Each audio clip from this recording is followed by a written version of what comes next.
Hello, everyone. My name is Krish Vadivel, and I'm from Team Tech Titans 25783. I'm here with Mr. Lon Cherryholmes. He is a First in Texas program delivery coordinator, and we have him here to talk about First and his role in the program. Right, yes. Nice to meet you. Yeah, so my name is Lon Cherryholmes, as you said.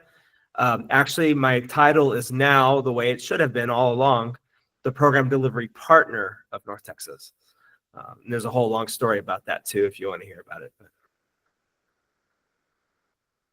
That's really great. We can get started with like some of the questions we have, and then we can just continue on with the podcast. All right.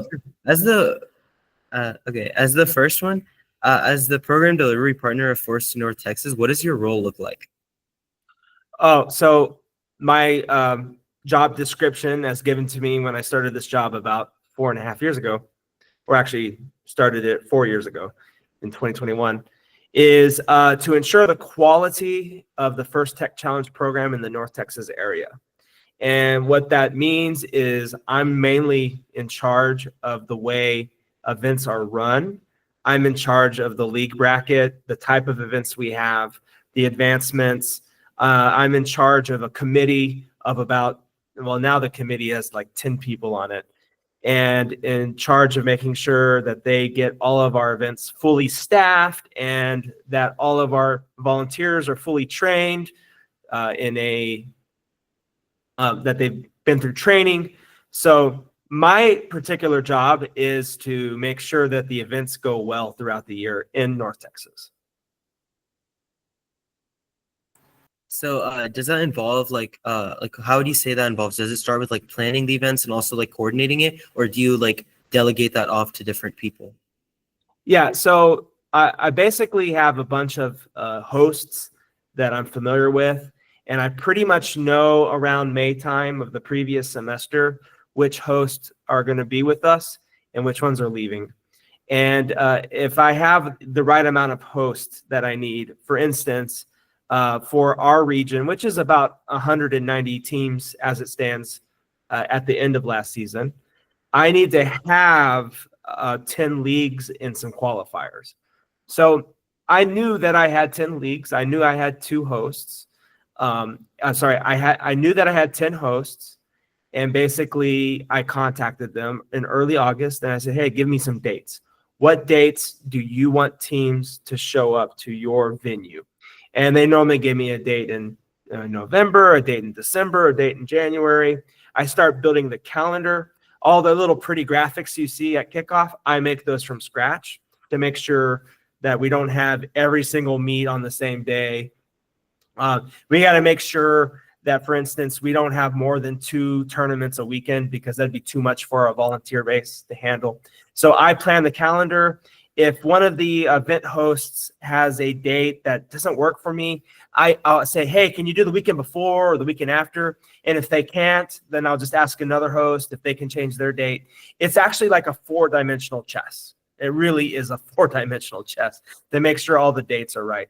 And so I try to have that done by kickoff so that at kickoff day, y'all can see the schedule and it's there. So yeah, that's the planning involved. And then after I know how many leagues there are and how many qualifiers, I have to do the math to figure out how we advance teams from these events. Like I'm only allowed to have 48 teams at my regional championship because it's a dual division event. It can only be 48 teams. So I have to divide those advancements out to all my events, but I can't just do it evenly because that's not equitable. Equal is not equitable. So some leagues are bigger than other leagues, so they're going to get some slightly more advancements, and the smaller leagues get slightly less.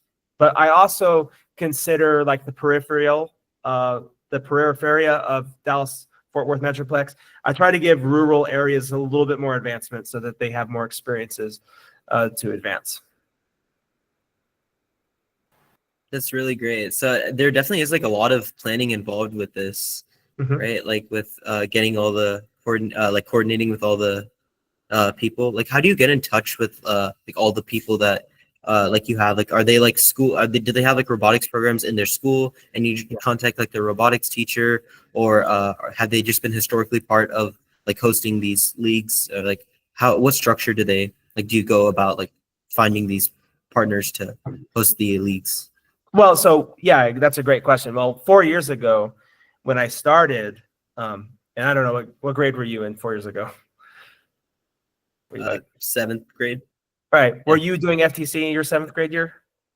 No, I actually only started in 9th grade. Okay. But this is my 3rd year. I'm a junior currently. Oh, okay. So yeah, so in my very first year, so that's like when you were a 7th grader, right? I was brand new and we had some historical hosts, but the problem is there was this thing called the COVID-19 pandemic. And so that kind of like erased the past. Although after it, people came back and said, hey, we do want to start hosting again. And I kind of knew who those people were because me as a robotics coach used to go to those venues, right? And when on day one of my work, when I first got hired on this job, I called up, my friends at Woodrow Wilson High School. I said, I need a regional championship. And they're like, you got it. So we got a regional championship at Woodrow Wilson. And then I started working backwards. I started sending emails to everybody at Kickoff. I was like, you want to host an event? Please let me know. And so people schedule Google meetings like we're having right now. And they come and they're like, hey, we have a venue. Come see it. And I might go with Dr. Michaud, also known as Patrick. We might go to a venue together and look if it's big enough. And we said, okay, this is like a good venue. And so in my first year of PDP, I knew I had a base set of hosts. And I'll just do a shout out. The Islamic community, they're very, very hospitable. So we held a lot of events at mosques my first year of being a PDP.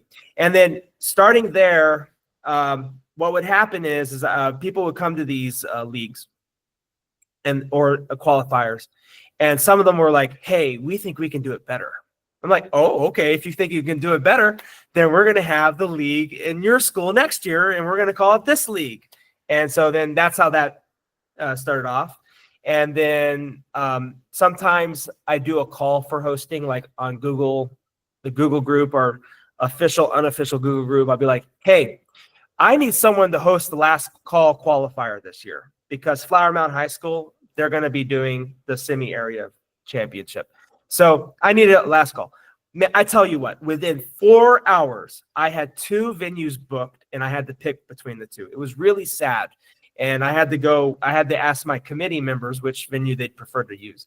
So we voted and it came out to be Wiley East High School last year. So that's how I find event hosts. So developing relationships with coaches. Sometimes the coaches, they have a lot of teams. So for instance, Conrad High School, they have at least 10 First Tech Challenge teams. 10. Now, if you think about how many school buses you would need for 10 teams, we're talking $1,000 per weekend, at least. Okay. So if they're going to go to 3 meets and a tournament, that's like $4,000 of their budget. So they start saying, hey, can we host at Conrad High School? Can we do 2 qualifiers here so that we don't have to pay for all these buses? And then First in Texas gives us a little bit of a stipend. That's the idea. That's why people want to host. They're trying to save money, make a little money, and also have the prestige of being a host. And sometimes they think they can do it better. And then I let them try. So what would you say gave you the edge on like finding all these hosts? Like, did you participate in First Tech Challenge or before, or were you like a coach of another team before you became the program delivery partner? 10 years ago, I was the coach of 2 Bryan Adams High School teams. And basically, I was their coach for 3, 4, 5 years. And in my 4th and 5th year of being a coach, I basically started volunteering at events. And the more I volunteered, the more I wanted to volunteer. And then the more volunteering I did. And so I kept volunteering until it got to the point to where I was a head referee at an event. I was a judge advisor for another event. I led a scrimmage online. It was a remote scrimmage. I started fulfilling all of these key roles.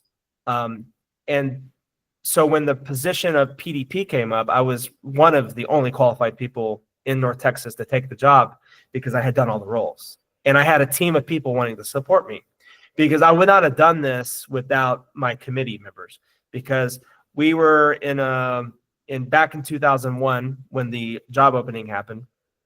I was at a birthday party with these committee members and they're like, hey, let's just plan the whole season together. And I'm like, okay, and I'm going to go become the PDP. I'm going to go apply for the job, and I got it. So that was kind of fun. So do you still teach at like the Bryan Adams School right now, or do you teach at like a different school? No, right now I'm a full-time teacher at Thomas Jefferson High School. It's also in Dallas ISD. So okay. Teach How many AP different schools are in? How many different schools are in Dallas? Is it like STEM? Because I know there's like STEM schools. It's like a different structure that they have, like with Conrad High School. Oh, how many schools in Dallas ISD? I think there's 230 something schools in Dallas ISD. Oh, like high schools, like they split it up with like STEM 30 to schools. 40. There are 30 to Oh 40. wow. Yeah, it's a huge amount. Dallas ISD is a major district. It's one of the largest in the world, and it's the second largest in Texas, second only to Houston. So, and what I do here at Thomas Jefferson High School is like a completely different life for me. I do not like mix the two anymore. You know, I teach pre-cal until 4:30, and then the bell rings, and at that point, I'm either preparing for the next day as a teacher or I'm preparing for first work. So this last week, for instance, I had to submit all of our events into FTC scoring. That was a process that took hours. I had to prepare an Excel spreadsheet, upload with all the dates, the venue zip codes, the hosts, the host contact, the capacity of the event. Like, it was this really massive spreadsheet. On top of that, I had to make the league structure in our scoring system behind the scenes. This is something you don't see as a student, but I have to create the league structure behind the scenes. And on top of that, I had to coordinate with Central Texas, because we're in the same system, to make sure that their events and our events don't have typos in it, so that we don't mess up our scoring system. So, and that we have a consistent scoring system. So almost like the majority of the last 2 or 3 days was me focusing on that. We also had a meeting this week on Discord. My committee and I met on Discord to talk about the upcoming volunteer academies, to talk about the preview event that's happening on October 18th, to talk about the future of communication. That's what we do. After school, as a part-timer, I'm doing this First Tech Challenge work. Wow, that seems like so much. Like I didn't even realize like the extent of which like everything that you do, like especially with, I didn't even know like about the preview events and like all of the volunteer academies. I didn't even know like those were all like things that you also coordinate. I thought it was just like leagues and let me be clear. So when they first happen, it's all me doing it. So like the first volunteer academies back in Power Play, when you were a freshman, I assume. No, you would have been. That was the year before I joined. That was the year before you joined Power Play. So that year I had 2 volunteer academies. I created the curriculum. I created the schedule.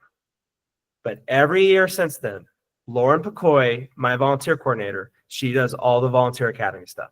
I just show up. So I start things, I plan them, and then I plan through Lauren the volunteer academies. I mean, I just make sure the dates are good and stuff. But now at this point, I just show up, and I love that. So do you does she also like have a role in First in Texas, or is she purely like a volunteer that helps you out? I'm the only person in North Texas who gets paid to do this work. The exceptions being Patrick and Emily, who are the program leaders now, but they're not doing North Texas work. They're doing the whole entire state. They live here in North Texas, so and they help a lot with North. But in general, I'm the only person who's paid to do this, which makes me so grateful that I have all of these amazing volunteers helping me out to make sure we have a quality First Tech Challenge program in North Texas. And I've realized from day one that the volunteers are 99% of what makes First Tech Challenge happen. And I'm just the 1%. I'm actually the 0.1%. It's the volunteers that make this happen. Yeah, I honestly I volunteered at like a few competitions last year. I actually really liked volunteering. So it's like it's a really great experience, like especially like seeing all the different teams. I think even like some adults, like especially the ones that are like already like mentoring teams, I feel like it's a great way for them to like just see what's like going on in like the robotics community, especially if they also have kids and stuff. It's like a really great way. to get into. Are you an NHS student? Yeah, I'm in NHS. You know you can get volunteer hours for our events, and you just come to me and I sign your paper. Oh yeah, I mean, I honestly just do it for fun. I already have like enough hours from like other stuff I do, because like I also Wow. do like, yeah, I also do like FRC. So on that team, like a lot of our outreach events and stuff count for volunteer hours, as well as I also mentor like another FTC team on in like, it's called, I don't know if you know, but like Mercenaries, they have like a lot of FTC teams as well. So I mentor Yes. like one of the middle school FTC teams on that, so I get some volunteer Okay. hours from that as well. Oh, So, okay. Well, for those of you listening yeah. to the podcast, if you want to come be a field resetter or a queuer at one of our events, then we have a spot for you. We'll use you, and we'll sign your hours off for NHS, because we always need all the help. And sometimes, in a very rare instance, but it does happen, if you're like a senior in high school and you're 18 or maybe 17.9 years old, if we're down a referee, we will actually literally put a senior in high school into the referee role because we need it. And that's a great thing. It's a way to get transitioned into volunteering when you graduate. And I know that a lot of us, after we graduate high school, we go to other states. But First Tech Challenge exists in every state. It exists in a lot of countries. I recommend that if you are graduating, that the fun doesn't have to end on your last competition date in the spring semester of your senior year.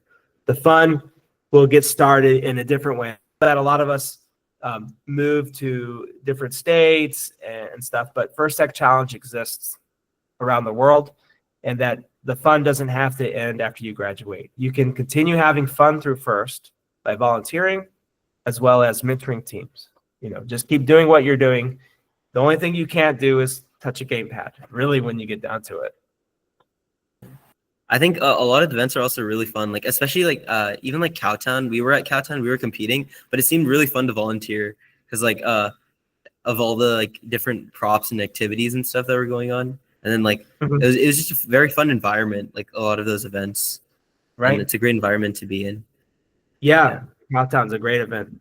By the way, that was actually outside of my purview because Cowtown was a off-season event, and I wasn't in charge of off-season events. And until the very end, when First in Texas adopted it, I became a part of it, but most of the planning had been done. But now this year, it's a premier event. So. Yeah, I saw it was a premier event. So it like other teams from other states could also come to it next year. Because this year, I think it was mostly just like Texas teams. Right. So like next year, maybe more teams will be able to come from Cowtown. It just means it's going to be grander, hopefully. It's going to be more grand. It's going to feel more like a Worlds-like event. What's what we're hoping for. Yeah. I think hopefully we can also be at Cowtown this year, but because it was a really fun event last year. Got to advance to it, though. So. Yeah. Well, actually, I hope you don't go to Cowtown. I actually hope that y'all decide to try one of the premier events that are outside of our state. If y'all can make the money for it, if y'all can fundraise for that, because that's another experience traveling as a team to go to another state, to another event, see completely different teams than you're used to seeing. That's what I hope for you this year. Yeah, we actually this year we qualified for CRI, like Chicago Robotics Invitational. We were gonna go, but in the last minute, like we weren't able to fundraise enough, so we weren't able to go. But this year we hope that we're able to fundraise enough because we have been doing a lot of fundraising over the summer, especially. So hopefully this year we're able to go for a premier event. Good. Yeah. Hopefully save up the money, fundraise for it, and then document how you fundraise. Yeah. And then sorry. Sustain. Yeah. Fundraising is sustaining your team. I'm giving a hint to those wanting awards this year. Oh, okay. Yeah, I think sustainability, like with fundraising, it's quite a hard thing to do because like if we email like 100 people, like maybe one replies, which is, it seems like all your effort is wasted, but it's not really, because you only need that like one person, and it could be like a large amount. Like even this year, we emailed like, I don't know, close to 500 people, like collectively as a team. And like out of that, we got nearly 10 sponsors. And that would have been more than enough for us to sponsor our trip to CRI. Unfortunately, it came in after that, after the competition had passed, but we can still use those funds towards next year, especially because like our team, in Frisco ISD, they don't they don't give any school funding. So Sure. all of the fundraising we do is like from all of us collectively as a team that we fundraise. So that's like a really big thing for us. Remind me, and I just have a blurry memory. Did y'all go to UIL? Yeah, we went to UIL last year. All right. And of course, if you do well in UIL, your school will get points for UIL for doing well at UIL events. So if y'all do well at UIL, how well did y'all do at UIL? We got second. Okay. It was the Finalist Alliance? Yeah, Finalist Alliance. Right. So you got to go back to your principal and say, hey, we went to UIL robotics. We got y'all some UIL points. We need a little bit more funding from you guys. And or unless maybe you already had this conversation. I don't know. Yeah, I think one of the main things in our school is they were trying to figure out, like, there was a new club law or something that passed this year. So there was kind of a mess this year with like having to get parent signatures and approving different clubs. So I've been trying to get a meeting set up. I got a meeting set up with our principal, but she said that one of the main things is because Frisco ISD spends like what they do is they have like a CTE center, and it has like all the CTE like career technology courses, and there's like an engineering pathway. But that engineering pathway, they have like VEX parts that they use in the class for like teaching and stuff, but they don't have like an actual robotics team that's affiliated with that center.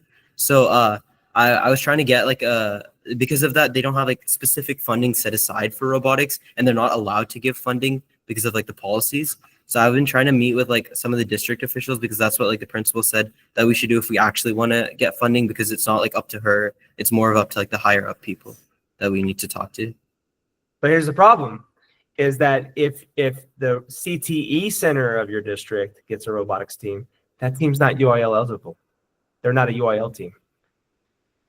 A UIL team has to be tied to a school. But maybe you didn't know that. Oh yeah, I didn't know about that. But yeah, I think the CTE center, but because there is a lot of interest in robotics, like even in our school.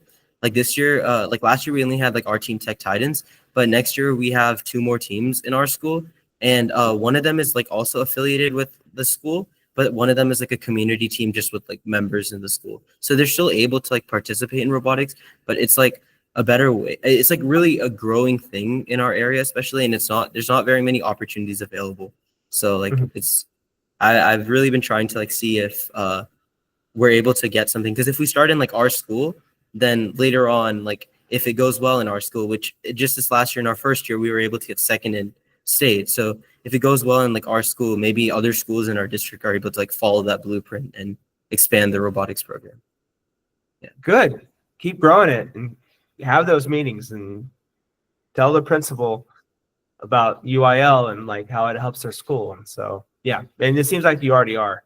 By the way, I wanted to explain the reason why a CTE center having a robotics team is not UIL eligible. And here's why. The philosophy of UIL is that there's a school and there's the people who go to that school. And normally that school is tied to a neighborhood or a grander neighborhood, right? And the size of the school determines how much of a pool of talent you have. And so a smaller school is at a disadvantage because they have less talent to pull from. So there's 15 kids on a team, let's say, right? But if you have a smaller pool of talent, the 15 kids were limited to the size of your pool. But if you have a 6A school, that 15-member team had this many people to pick from, right? So that's why 6A football teams never compete against 4A football teams, because they had different pools of talent. Well, a CTE center is worse than that, because not only is the CTE center pulling in all of the STEM students from like 4 or 5 high schools, right? It's a major pool to pull from. That's like a 12A school. It's huge, and that would be a completely unfair advantage. So that's why UIL has excluded CTE centers from our robotics competition. However, I've been having conversations with Dave Trussell about that for years now, talking about how that might not be a sustainable UIL model for robotics in the future. Yeah, I think also another thing with FIRST is there's a lot of different vendors that they have, and that to a lot of like the district officials, that seems a lot. So at least in our district, they prefer VEX because it's all just like one vendor. So yeah. And it's an approved, awarded vendor. Yeah. Yeah, So it's it's a hard. bit harder to get first. Yeah. Yeah. First is difficult to sustain, not to sustain, but first is difficult from a district point of view in terms of funding, which is why if it's better to have a booster club if you're a team. Does your team have a booster club?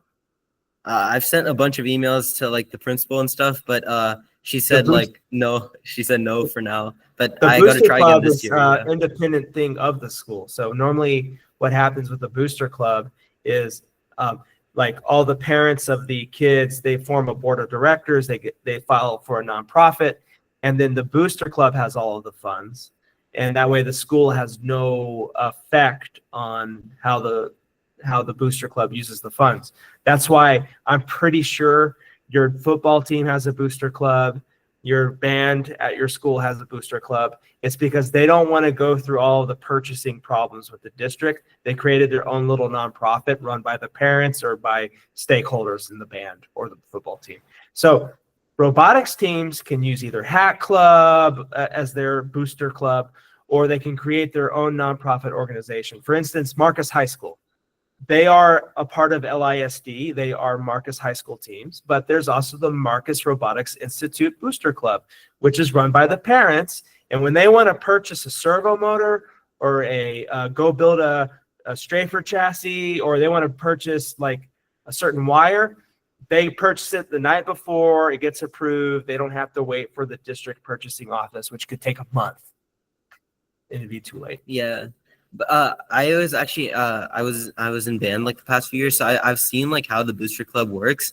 But in our districts at least, the booster club still needs to be approved by like the district officials. But like previously in our school, there was a robotics club, but it was mostly run by like seniors. They just did it for college apps, didn't do anything in the club. They would have no meetings. They would just do like the minimum requirement, which is like 2 meetings a semester, which is not really enough for like a robotics team. But like once I came, like my sophomore year, so my freshman year, I was on like Syntech Robotics. It was a different team. It was a community team.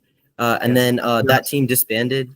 So I was like kind of unsure. Should I join a different team? What should I do? And then I realized like there were a lot of kids in our school, especially even my friends, they wanted to do robotics.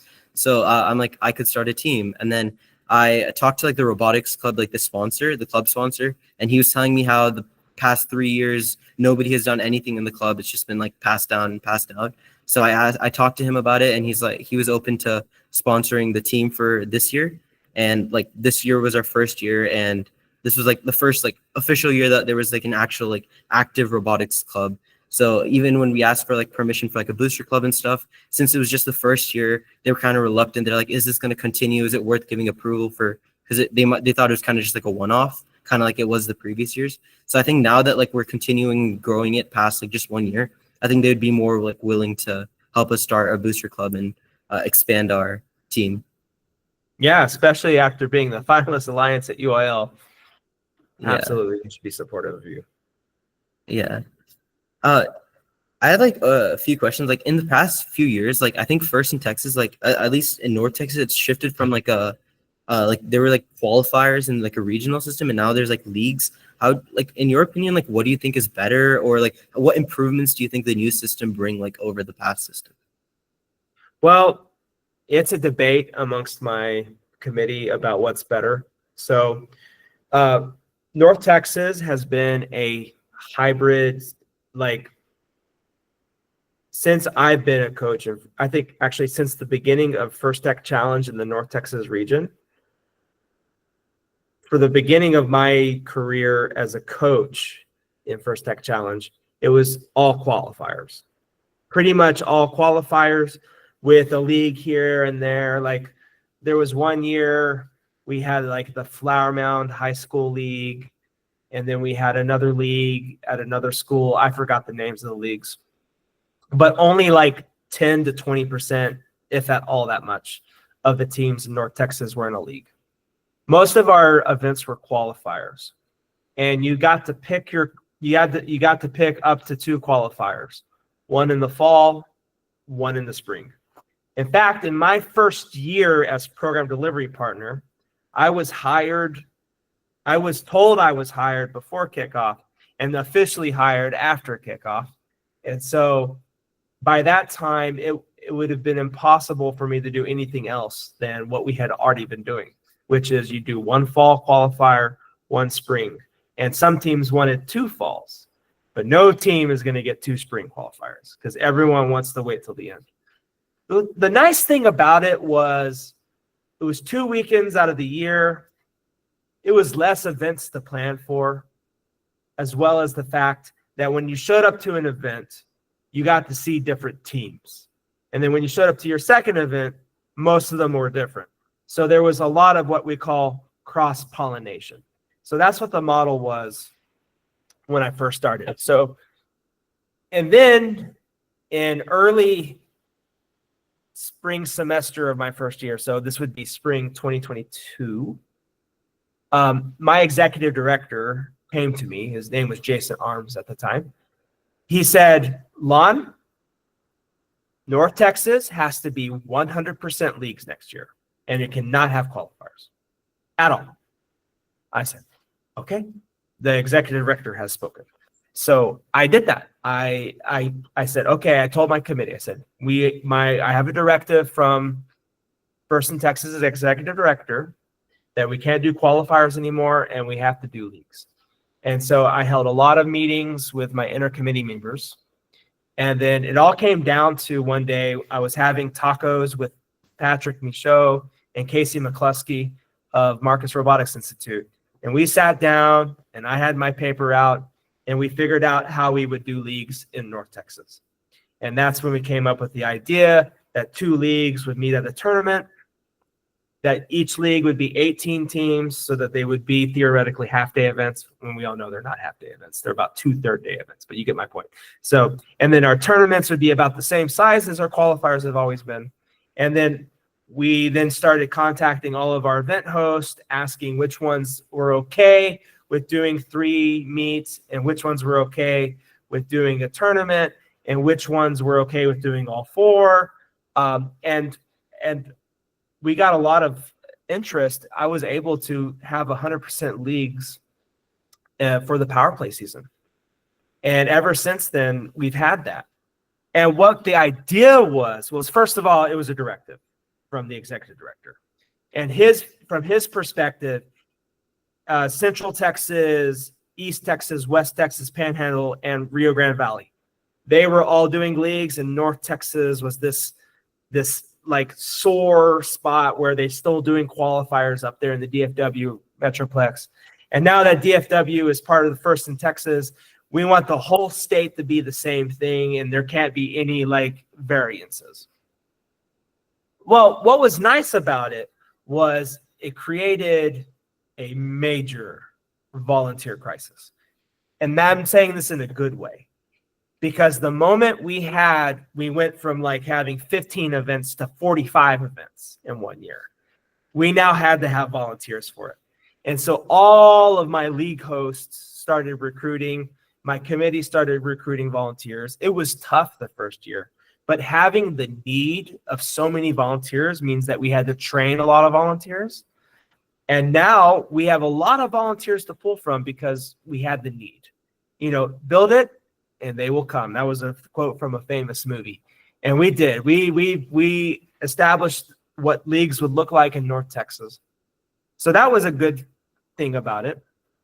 Another pro, I thought, I don't know, I want to hear your opinion actually, is when you're in a league and you see the same 18 teams for the first 3 meets, that is 3 opportunities to build relationships and plan accordingly together. What do you think about that? Yeah, I think it gave an opportunity, like at least in our league, we were in G League last year, and there was like a lot of top teams, like Robo Players, they were at the World Championship, and then Iterative Attentions, they were at the World Championship a few years prior. So there were a lot of top teams in that league, and it allowed us to like, I think there were like 4 teams that had went to Worlds before in that league. So it allowed us to like see the same teams, like how are they going through the process of like throughout the year? Like how are they building their robot through the different stages and not just at like a single qualifier? Like one of the main things, like Robo Players was really successful last year. And one of the things that we saw them do was they started off with like a Strafer chassis at the start of the year. And later on, they switched to like a more complex robot, and they kind of iterated on the same design, whereas we kind of shifted our design a lot throughout the versions. So we're able to like take inspiration from like the entire process, and use that for like an implementation of what we're doing. Like this year we did like a robot in 3 days, which we just used like a basic like parallel plate chassis that we had. And we were able to get it. It wasn't fully functional, but we were able to at least like prototype like a different group of ideas. And because of like the ideas that we got from that robot in 3 days, we're like nearly finished with the CAD for our version 1, which we're just basing off like a straight for chassis. And that allows us to like have more flexibility, because we don't have to like decide on a certain idea at the start of the year, because that's kind of what we did. Like we're like idea 1, and then this doesn't work, so we shifted to idea 2. Like we didn't build off of the same idea, which is what we saw like a lot of the top teams in our league doing. And because we saw them like throughout the meets, we're able to see their growth throughout the year and their process throughout the year, so that like future years we're able to implement something similar. And also with like building relationships at competitions, because we're able to talk to them, we're able to like continually get like mentorship from there and guidance on how we can be better. Because it's not just like about like who are you going to partner with for the tournament, but like who are you going to learn from, and who are you going to like take inspiration from for like what we're doing like in future years. Right. And it's I think actually that was one of the big. Yeah, it's interesting what you're saying, because what I heard in there was the relationship was at the end of what you were saying, but in the first part of what you're saying was seeing the top teams in your league and what they did throughout the season up till January. And then also you having the ability to test your design 3 times, right? That was another thing that leagues brought to North Texas that did not really exist before, because you would have your qualifier in the fall and then your qualifier in the spring. And that was like a 2-month period, right? But what I noticed was happening was a lot of teams in North Texas only did 1 qualifier, and that's all they could either afford, or alternatively, that's all they could plan for. And so they would go to that qualifier in the spring, and they would have all season long to build a robot, and then they would pick the last qualifier in February or January, and their robot sucked because they had waited so long to test their ideas under pressure. So by having an official event in November means the team has to be ready earlier. They have to be ready for meet 1. And then when it fails in November, that's better that it failed in November, not failing on the last possible day to advance. So that was another pro that leagues brought to us. One of the cons that I'm hearing is, okay, it's great to see these teams until January, but what about the rest of North Texas? Like, what is everyone else doing? And so that's kind of where the idea of the interleague tournament came from, that at least at your tournament, half the people there are brand new to you and you've never seen them before. And then at semi-regionals, 2/3 of the people there are brand new, right? And then at regional championship, the majority of people there are new. And so that was kind of like what I was imagining when I designed the league bracket, that you would have more and more contact with people. Well, what we did last year, what we tried to do last year until it got wrecked, is get to pick a qualifier. This year we have 4 qualifiers to pick from. So not only are you going to do your league path, but you can just go to a qualifier through the season and meet other teams earlier. So we're going to have 3 qualifiers in the fall.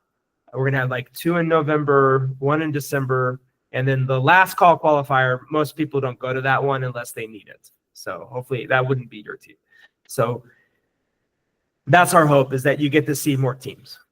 So it was pros and cons for everything. I like the league structure better. Yeah, I think like one of the biggest things last season was like going to the qualifiers, because we went to like nearly every competition we could have went to. We went to like the Marcus scrimmage, and then we also went to like the first qualifier, like the early bird qualifier, which is like a scrimmage, and then we also went to like the winter qualifier. So Right. Because we went to like all 3 of them, like especially like the scrimmage, our robot was like barely functioning at the scrimmage. But once we saw like a lot of the teams, like their ideas and stuff, we were able to implement that. And then again, at like the early bird qualifier, we saw even more, like a larger variety of teams. And I think that was like the first time we saw like an L3 hang like in competition. And then we were like, oh my God, because we'd never seen one in person before that. And then like last year, we only had like an L2 hang like near the end of the season, but it was like so impressive to see like other teams, because they were not in our league, but just through the qualifiers. And like that's also why like some of the like teams that like we started this year in our school, like if I kind of encourage them to like join like the early bird qualifier. I think this year's called something else, like a preview event or something. So okay, like, so let's be clear. I want to clarify it now.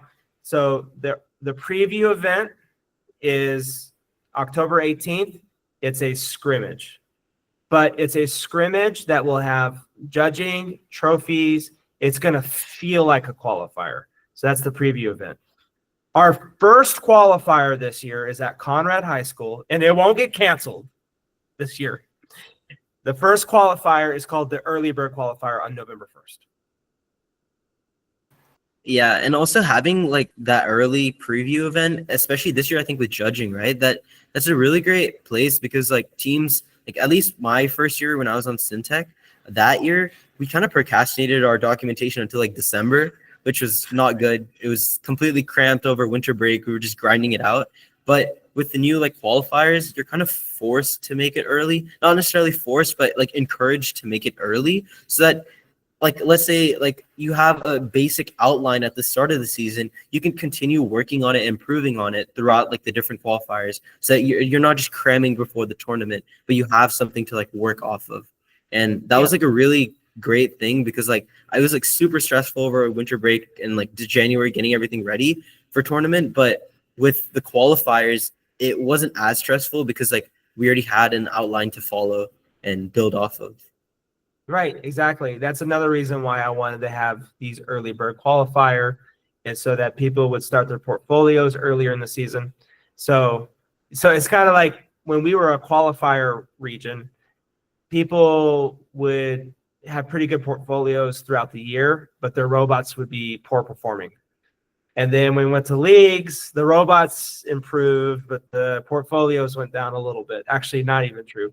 The portfolios have always been great in North Texas, but like they declined in quality just a little bit. But now with, as you were saying, we should see an improvement in both areas, because the more events your team goes to, whether it's a meet, a tournament, a qualifier, a super qualifier, or a regional championship, the more events you go to, the better your team's always going to get. I always used to say, like, the freaking football team, they go every Friday night to test their plays, to test their team, and the school pays for it, and they get there. Everyone goes to it. The school affords it somehow, right? They get the buses, they get the cheerleaders, the band, the drill team. All these people are going to that football game. They pay for all those buses, and every week. So when we brought the league structure to North Texas, we were saying we're going to make this the sport of the mind, except we can't have a week between meets, because that's not enough time to improve a robot. But around 4 to 5, 6 weeks between meets, that's plenty of time to improve your robot. Yeah. And what do you think about like the new changes, like with the advancement system, like the ranking, or not ranking points, but the points based on like award and points based on like robot performance? How do you think that's going to like affect team advancement this year? Oh, well, it's going to affect it, because it already has affected it, because now it's telling teams what's important to do this year. I don't know if you'll realize it. I gave a talk at FlySet Workshop. Were you at the FlySet Workshop this year? No, but I did watch the video. Oh, okay. You were on the Zoom. No, I watched like the YouTube video after. Oh, there's a YouTube video of the FlySet. Yeah. Okay. All right. Well, one of the things I said there was I quoted Jesus. And Jesus has this quote where he says, "Wherever your treasure is, there is your heart. Wherever your treasure is, there is your heart." And just disclaimer, I'm Jewish, but I'm still quoting Jesus. So in any case, I think that applies here for one reason. Is first is giving a treasure. They're giving trophies, right? And what they're giving trophies for is where First's heart is right now. First took one award called Motivate. They got rid of it and replaced it with 2 awards, Sustain and Reach. Because one of the themes of First this year is to grow, to grow, and to grow. And so teams, not only do they have to sustain themselves so that they don't disappear from existence one day, but they also have to go reach and build new First communities that didn't exist before. And we have 2 separate awards for it. And now, in the previous system, the Motivate Award was the least important award. Think about it. The advancement list. It started with Inspire 1, then the winning robot. Inspire 2, first pick, right? The Inspire Awards were at the top, and then it went from think to connect to innovate to control to design. And the very last award was Motivate on the advancement list. Did you notice that? And what that did was it made motivation the least important award. So it made connecting more important. It made innovating more important than design. It made connecting more important than motivate. But with the new system, we're saying in a loud message, all awards are as equally important. Inspire the most important, and everything else is equal. Getting a Connect award, getting a Motivate award. It's no longer Motivate. Getting a Reach or Sustain. Because when Motivate was the least important award, you're not going to find that much motivation anymore in terms of what teams do. It was still there. It still existed, but it was the least important award. Now, sustaining, reaching, and connecting, all 3 outreach awards are of equal power. And so we're going to see a lot more growth in teams because of that. We are rewarding the behaviors that we want to see. We are putting our treasure where our heart is. Yeah, I actually think the awards are really good because they're all equal now.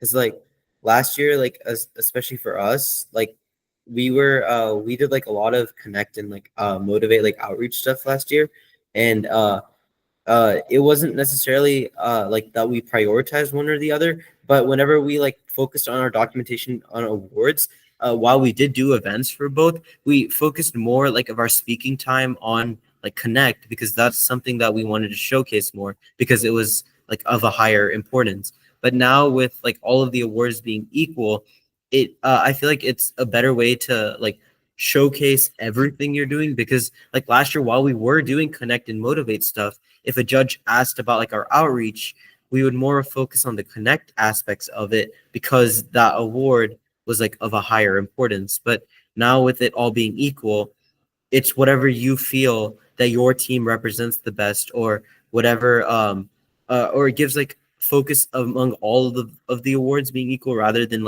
one being better than the other. So you need to focus more of your time on that. So yeah. I think I really like the new advancement with that. And also instead of just the Inspire 1 team going automatically, they also have to be at least a contending robot in order to advance, and they can't just be very last in the rankings but get the Inspire 1 and advance. Right. So yeah. And technically, even in the past, theoretically, but did it happen is another question, was a robot that performs well in the field was one of the criteria for the Inspire Award, and it the judges would discuss it. But yeah, there are the examples of some teams that maybe got 3rd place Inspire, but did not necessarily do so well in the matches. Every team has a bad day. There's another thing you'll notice that First is rewarding this year. Not are just all awards equal. Not only there are more outreach awards, and they're all equal with each other. First is rewarding well-roundedness, like what you're saying. It's not enough just to do all the award stuff and hope you move on. It's not enough anymore just to do robots and move on. We are now advancing the teams that are most well-rounded. And the well-roundedness is not just in the advancement criteria, which it will be nice that at the end of the event, you're going to see all the points you got. You can look it up in the scoring system. You'll be able to click on your team. You'll be able to see all the points you got. This is how many points we got for this award. This is how many points we got for being in this rank. This is how many points we got for this or that or this or that, right? You're going to have like a little mini report card after each event, so you'll know where you're lacking in a way. But in any case, what I'm going to say is that the other aspect of well-roundedness this year is in the game itself. Notice that we're doing our new ranking point system as well. Did you catch on to that? So you can literally lose a match and have as many ranking points as the team that won the match.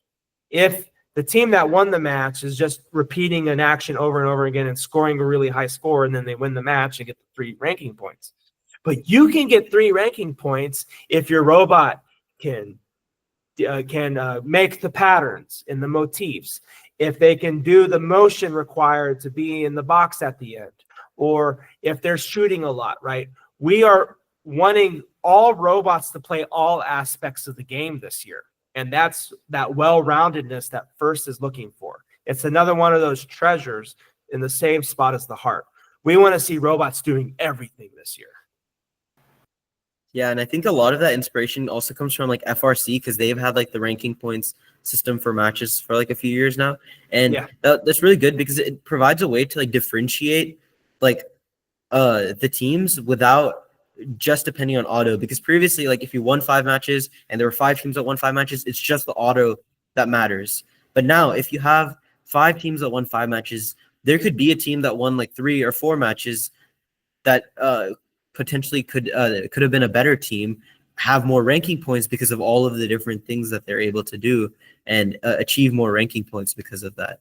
So it's really great to like see that you don't necessarily have to win the match, but even getting as many points, like for example, if there's a match that there's a really, really low chance of you winning, you could at least go for the ranking points and get something out of that match rather than just going away with a loss, because it gives you some motivation to like try your best in that match versus just, oh, it's a lost cause and there's no point of this match because anyway we're going to lose. Yeah, and also like a lot of those ranking points require a partner, and one robot can't do everything, right? So if you show up to your first meet and there's a team there who can't just move the robot a foot ahead of itself and get off that line, you better go into that pit and you better help that team do that. Because whether they're playing against you or with you, like every team this year should be able to do the 5 lines of code that makes a robot move and then stop. It's power left motor, power right motor, sleep for 1,000 milliseconds, power off motor, end of thing. That's it. That's all. The only code you need to get that points, and you got to start there before you even try to get the points for like being in the box at the same time. So yeah, and I also think that'll help get a better understanding of the rules, especially when you're partnered with like, because some teams may not have read the rules like completely or understand the rules completely, and they kind of learn it as they go throughout the meets. But like this way, like if just at least on my team, we spent like hours reading the game manual on like Saturday, so we all at least have a solid understanding of the game. So if we're like partnered with someone and they don't really understand how this ranking point system works, we're able to like explain it and like talk about strategy. So it builds like a way like now they understand a strategy of like working with us, so they can talk about a similar strategy with the next team that they're working with, so that they can also try to achieve that like ranking point in the next match as well. So it's like, yeah. And if you're in a league, you better like, if you're going to be at the 3 meets of the same 18 teams, or even in the Metro League when you're going to see a good amount of them again, at least twice, like we should see such a collaboration between teams. Like I'm even imagining like a strategy for when we're with this team and a strategy for when we're with this team, and they're different. And you already have them all figured out after 3 league meets, communicating with each other, sending each other Discord messages or text messages, and like our robot's going to go over here while your robot comes over here to do these tasks, because now the collaboration will not be enough at the event alone. The teams are going to have to collaborate before the event to make sure that their robots can do what they want to do in the case that they randomly get paired with each other. I'm hoping for more relationship building from this, as you're saying. Yeah, and I think one of the main things is like last year we were a rookie team, and some of the things is like we're like, oh, we're not as good as these teams. We can't talk to these teams. But later in the season, we like kind of shifted our mindset to like be like, why not talk to them? Like, what's the worst that can happen? They say no and don't want to work with us. And the chance of that is extremely unlikely because it's like the first community. Everyone is like nice. It's just like being scared to talk to people and like communicate with them. So by the time we got to like meet 3 in tournament, we were able to like, we got more active on like the Discord community, like the unofficial FTC Discord. And there were a lot of teams that were like just willing to help out, like especially with our design. Like we could get feedback, any code, we could get feedback. And like even like within North Texas, we were able to like talk to a lot of teams, like see how it's going before like the tournament or area championship, so that we could like communicate and see like how we could pair up with them, especially like with an area there was like the separate divisions. We were able to like talk with teams in our division and see, are we potentially able to get like picked by one of them in playoff? Can we somehow synchronize our like autonomous or figure out a strategy that could work well together? So it was really great at like doing all of that. Yeah. Good. So it sounds like you got the message we wanted to hear about everything we wanted this year, about the well-roundedness. You got the message about the importance of advancing and how you do it, and the relationships required to be successful in a league structure. I'm very happy for that. Yeah. And then what do you think about like the Decode game so far? Because I think you and maybe a few others knew the game like a few weeks before. Like I think Erica was telling us about it like a few weeks ago, that she knew about the game before. So like, yeah. How do you think your like mindset shifted between like when you first found out about the game to like now, once you see like other teams like starting off with their designs and ideation? Well, yeah, I got to this year. The program delivery partners had an early release of the manual August 28th. And so I saw the manual, and the first thing I'm doing is distributing it to my head referees in North Texas. So some of them, and I won't name them all, but some of them got a preview of the manual. And what we do after the pre-release is we have to share it in a confidential way that won't get leaked. And so we had to create these NDAs, non-disclosure agreement channels. So we're like, only people who had the NDA signed could be in this certain communication channel. I made sure to share the files only with the right people. Even when we were building the fields the Wednesday night before kickoff, we didn't print anything. We were all using tablets and cell phones to build it. The field's a lot easier to build when you print the thing out and you divide it up into sections and you hand all the sections to everybody. By the way, if you have gotten your field yet, that's how you need to build it. Okay, you need to cut the manual, the build guide, and pass it out. But we're not trying to do that during before kickoff, because what if one little page is stuck in the Roboplex while we're building and a kid discovers it the next day? We would have a big problem. So I'm not even answering your question. I understand that. I'm about to. So seeing the game, we are thinking about the rules, what we have to communicate, and what kickoff's going to look like, the presentation. And so we had a build night. We had 2 build nights, like an initial build night, a secondary build night, to make sure all the stuff was built for kickoff. And then we also had, we had 3 nights where we got on the phone and we talked about the rules, and we talked about ways that it could be broken. And we alerted our concerns to first, saying, hey, is there a rule about this to prevent that? Is there a rule about this to prevent this? And talk about all of the protected zones and stuff. And it's really just trying to figure out what the game is. Then I'm not even thinking about how it's going to get designed by a team. I don't think in that way anymore, because we always get surprised by something we've never seen before, something we never would imagine before. I knew that there'd be shooters. I knew there'd be a lot of flywheels, and that's what we're going to see. What really, really shocked me was when I got the elements this year, and the artifacts were 5 inches in diameter. Now, I had read in the manual that it was a 5-inch diameter ball this year, wiffle ball. And 5 inches, like you look at a roller, you think of 5 inches, not a big deal. But 5-inch element was huge. And then the robot can't get bigger than 18 inches horizontally ever in the game. So the whole robot's going to fit in an 18 by 18 inch square for the entire game.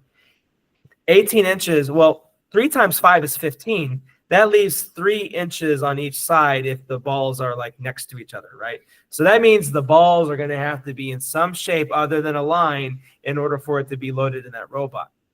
So yeah, the space constraints really added to the challenge this year, although they added the fact that the human player can now drop things into the robot, which was forbidden in any other year.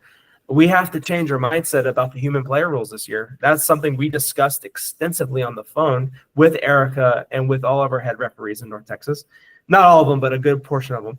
And so we were like, wow, this is something new. We have to make sure we're communicating the different rules this year and all the different expectations. So I'm excited to see what teams come up with. I know the 3-day starter robots are already shooting into the goal. Now the next part is practicing it in strategy. Yeah, and I think this year, like the starter robot was like is a really great like foundation, because like we, even with our like initial testing and like our robot in 3 days, we found out like for the shooter, the compression needs to be near perfect for it to like shoot out properly. So like at least like from the testing that we did, like if it was too compressed, then the ball the motor would stall. If it was too less compressed, it wouldn't shoot out far enough. So it was really hard to find like the perfect measurement, and it took a decent bit of testing. But the starter bot gives like a way that you're able to get a base a shooter, and then some of them have ground intakes, some of them have human player intakes, but you're at least able to get that base that you can start to build off of, like adding a ground intake later on, or maybe getting like auto aim or something with like vision. So it's a great like starting place, I feel like, this season, because like last year there were some like mechanical things you had to fix to get it to be more optimized, such as like with last year, I think it was only able to score low chamber and low bucket, so you had to modify it to score high chamber and high bucket.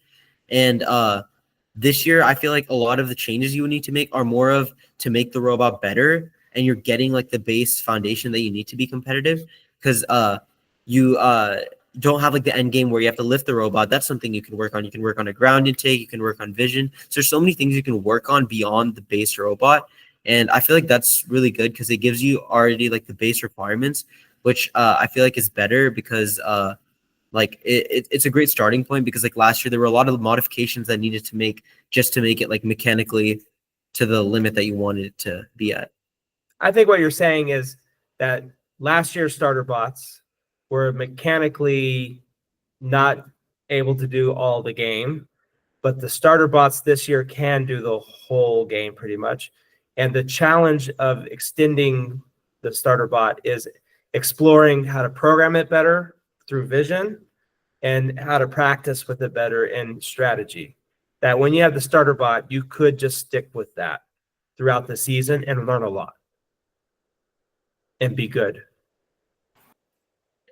Kind of, but also in the sense that it gives like teams that are like, because most of the teams that use the starter bot are like rookie teams or teams that don't have like as much experience. So it gives them like a starting point, because like the things that like we experienced as like a rookie team was we were kind of lost on like the idea of like what should we do, because like nothing worked. But at least now like you have the foundation, so you're able to see how all the mechanisms are put together, so like you can continue to iterate on that.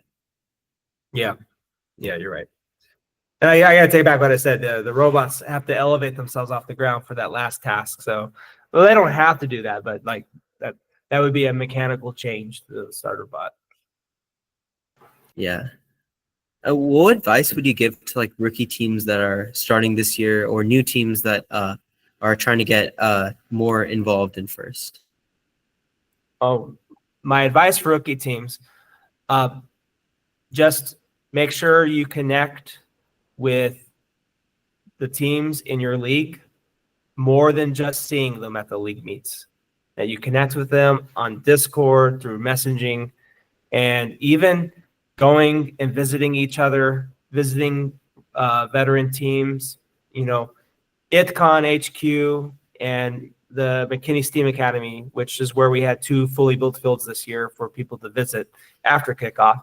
I don't know how many people took us up on that offer, but in any case, those are great examples of well-established organizations in North Texas that are open to visitors. And, they would love it if a team would come and just come practice with them or collaborate with them. And, they want that. So a rookie team, you got to find the best teams that and you got to be buddy with them. You got to really stick around, learn from them, communicate with them, and practice with them and meet with them outside of the competitions. That's my biggest advice for them. In terms of mentorship, most teams pretty much know who their mentors are, but it never hurts to approach new engineers and new people in science to try to make your team better. Yeah, I think that was one of the biggest things like last year. It took a bit of time for us to realize that it's not a bad thing to ask for help. So that's one thing never. So that's Teamwork. that's a pretty big thing that I think would really be beneficial to like newer teams that are trying to start off, or even veteran teams that are trying to get inspired and learn from some of the more experienced teams. Have you ever seen the movie, was it called Spare Parts? No. So it's a robotics film. It's about a team, and they're designing a robot to do an underwater robotics competition. And there's this scene where the guy is in the room and he's getting interviewed by the judges, and they asked him, "Did you get any help building this robot?" And he starts sweating. He's like, "Yes, our coach helped us by telling us about this and that and this and that." And then he left the judges meeting like, "Oh my gosh, guys, I just ruined the whole competition for us. We're going to lose. I admitted that we got help." And then later in the movie, they get awarded for getting help, because in robotics, that's what we expect you to do. And rookie teams, this is my third piece of advice, is that in the judging room, you talk about your successes and your failures and how you learn from your failures, because that's what judges want to see. They don't want to see a team that's been perfect since day one. They want to see the mistakes. They want to see the lessons learned. They want to see the growth. That's what judges want to see. Yeah, I think that's like really great advice for like rookie teams that are starting off. How do you think, like, I think this is like the last question I had like before we ended this off, but looking ahead, like, how do you think that FIRST is going to like evolve over the next few years? And like, how can students that are currently involved continue getting involved once they graduate? Well, one thing I already said for people who graduate is that's not where the fun ends. The fun ends when you stop making it fun. How can you make it fun afterwards? You can continue mentoring teams. You can find your own teams. You can become a coach of a team. More than that, you can go volunteer at whatever college you're at.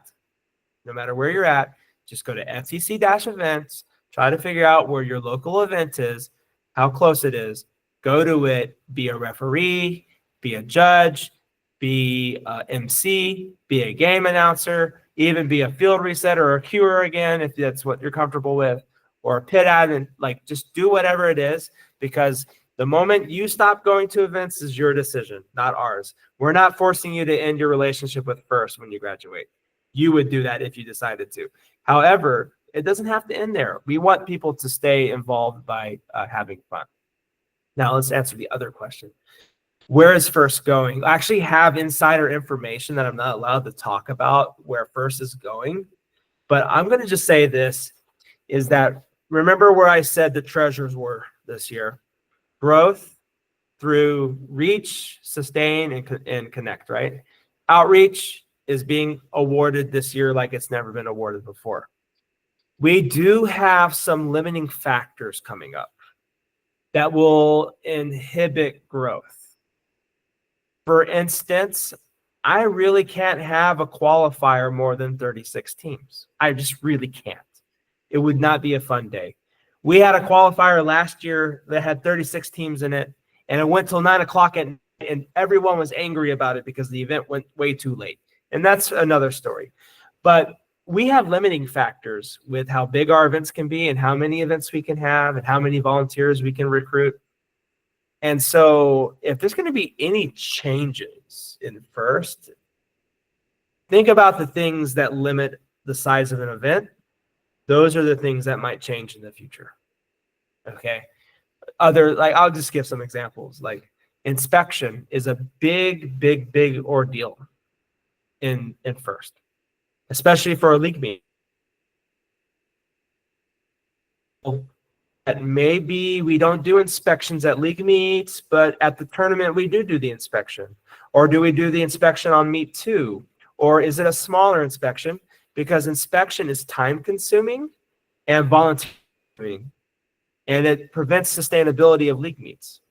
So what will inspection look like in the future? Don't know. I don't have that insider information. I don't have that. I just have a little bit of insider information that anything that's preventing growth will change.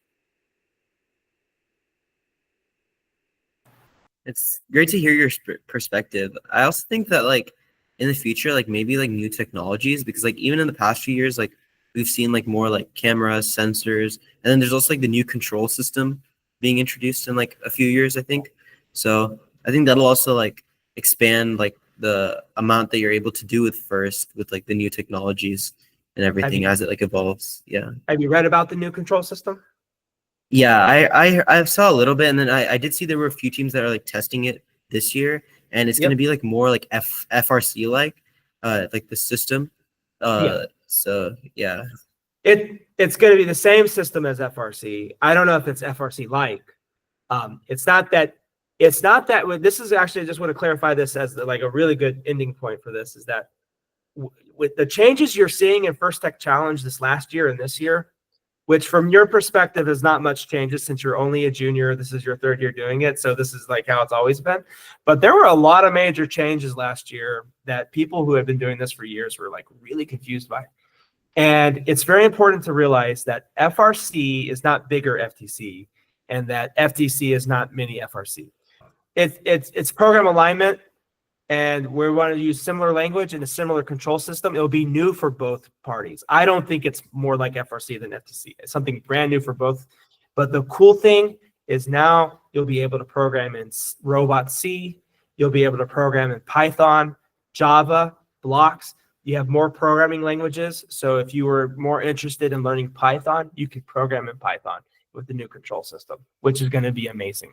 And then also from a volunteer recruitment thing and mentorship recruitment is to get a mentor to do FRC and FTC will be easier now because it's one system. And once they're trained in one, they're trained in both. Or they can just like a slight modification of knowledge for each program. And then FIRST has professional developments. They don't do FRC professional development because it's too expensive. They cannot train people in FRC. They don't have the money for it. But now people who want to learn more about FRC will now start going to First Tech Challenge trainings because they'll have the control system there. It's beautiful alignment. And once again, that was a thing that was impeding growth, and they changed it. Yeah, it's really great to see like the direction that it's all shifting in, so that it obviously for the better of both programs in FIRST. Yeah. So is there anything else you would like to add on? Any last notes you want to say for the people watching the podcast? 42. No, I'm kidding. I have nothing else to say. This has been great. I've really enjoyed the conversation with you, seeing your perspective. It was a good conversation. And thanks for inviting me on. And after you edit the video and publish it, I'll share it with all my channels.